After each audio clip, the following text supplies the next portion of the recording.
Good afternoon, everyone.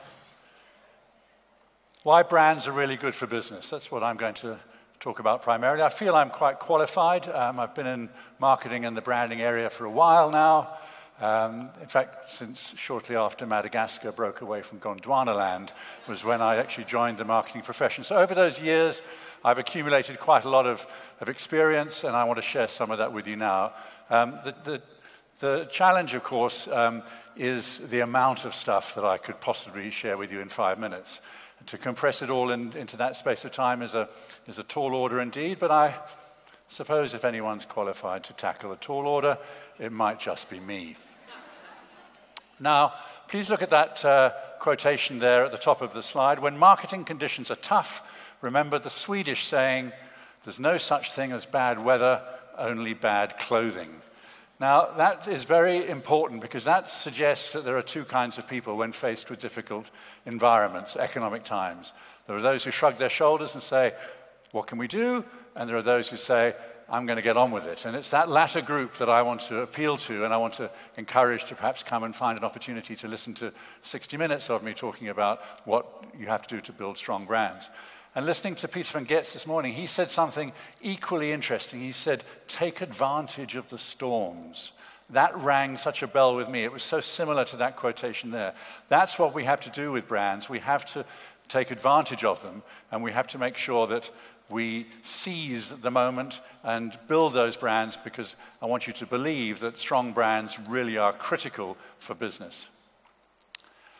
We see brands everywhere. To tell you how to build brands of that kind of caliber is going to be something that will take us much more time than I've got. So I just thought that perhaps we could talk about it in simpler terms, branding by numbers.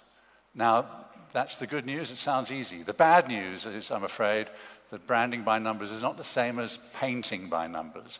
It's not a matter of just filling in the boxes and finding out that that's where you intended to be. But I have got some special numbers that I hope will help you realize what branding can mean in terms of numbers. So first of all, there's a useful sounding one, $522 billion. That's American dollars, not Zim dollars or any other kind of dollar. Those are real greenbacks, $522 billion. I'll explain the significance of that figure in just a moment. $247 billion. Even if you can't have 522, 247 is a fairly good place to start. And the ratio of the one to the other is that the 247 billion is 47% of the larger one. So what on earth am I talking about? I'm talking about brand value, because those figures refer to the Apple Corporation. Depending on whose survey you read, either the strongest company in the world or the second strongest after Google. Depends which study you're concerned with.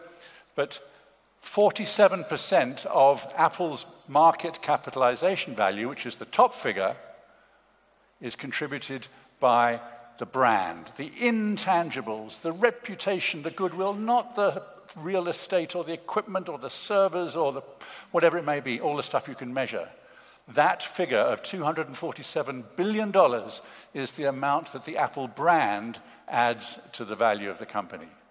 And if you think that's a one-off, have a look at what AB InBev have just paid for South African breweries, 108 trillion US dollars, massive amounts of money.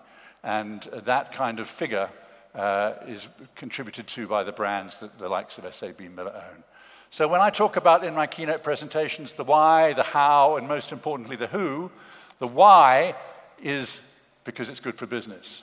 The how is a much more complicated thing. I have lots of different examples of the how, but the who is the most interesting of all. That's where you really need to focus when building brands. And if you listen to one of my keynotes, you'll discover the answer to that obvious question, the one you felt sure would crop up at some point during the day: why Mike Tyson should be your next marketing director.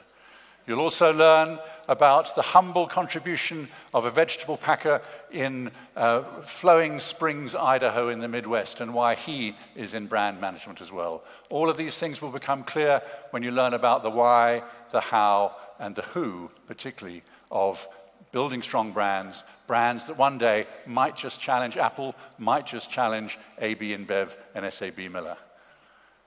So there we go, ladies and gentlemen. I look forward to seeing you in an environment which allows me to cover so much more, but believe me, strong brands really are good for business. Thank you very much indeed.